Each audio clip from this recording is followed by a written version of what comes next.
Hello, my name is TiAira Pitts, and in this presentation, I will be introducing Interteam Conflict Management Intervention on the Interteam OD intervention level. I wanted to start out by sort of introducing this graphic that I was able to find. As you can see, emotional intelligence is in the middle of this graphic, and throughout reading about interteam conflict management, there was a lot that I've seen about emotional intelligence and just the importance of it.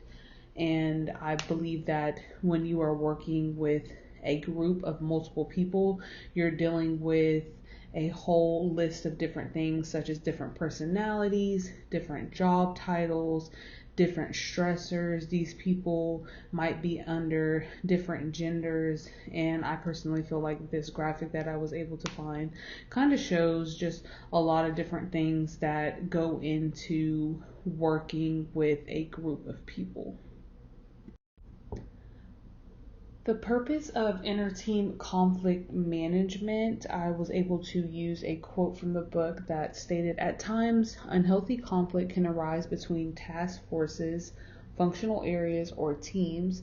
If these groups need to work together, the unhealthy conflict can interfere with productivity and creativity."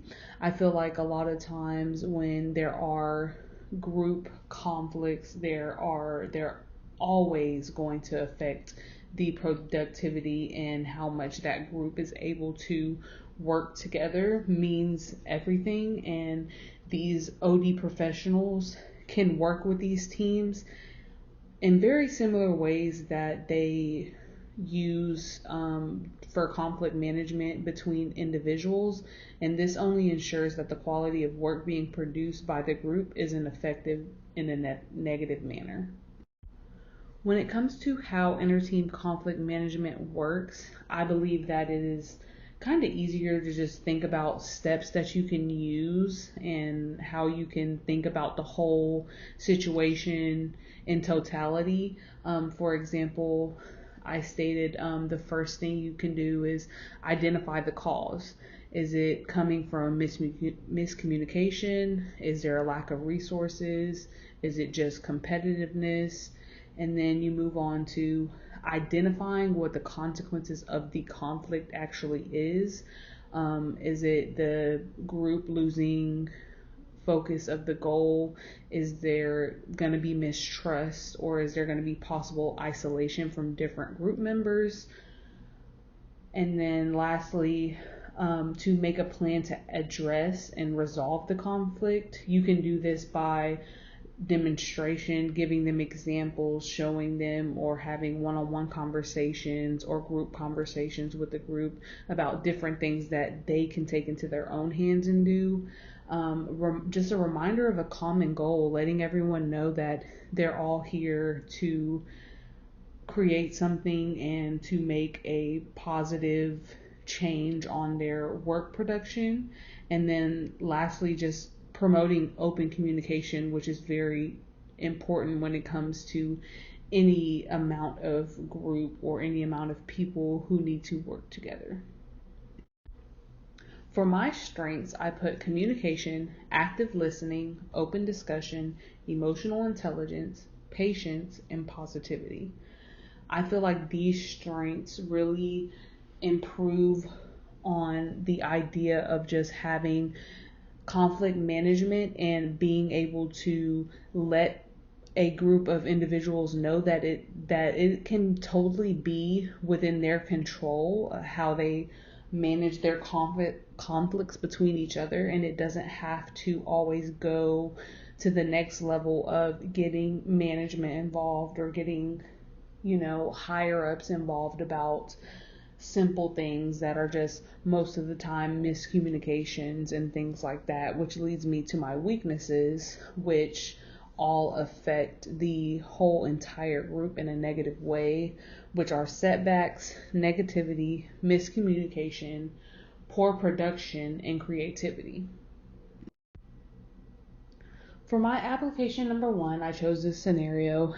The marketing group that works with the university's games has been having issues between a few of their members. Justin and Emily feel like the veterans in the group do not listen to their ideas as much and feel like they aren't valued, so they have now started showing up to meetings with poor attitudes and stop voicing their ideas. What should happen?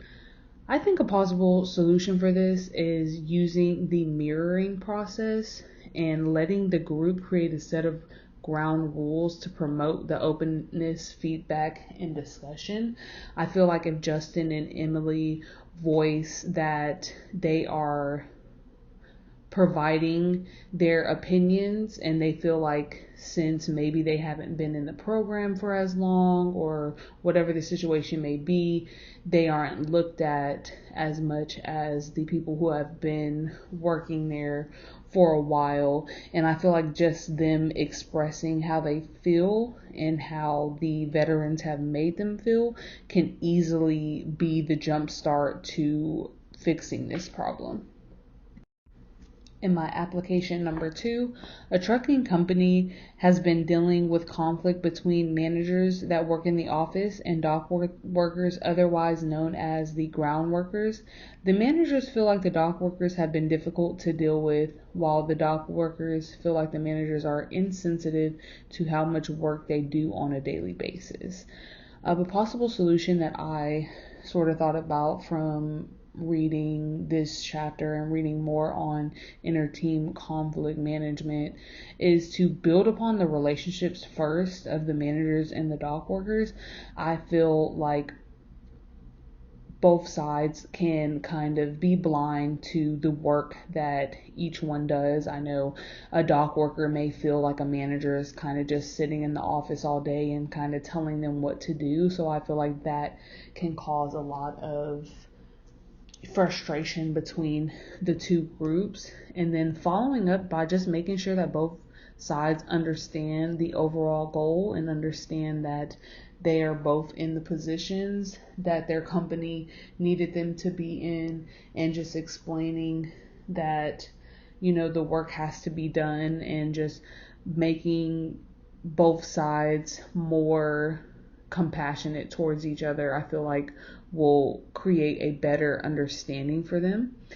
And I also put in a quote that I think is very true.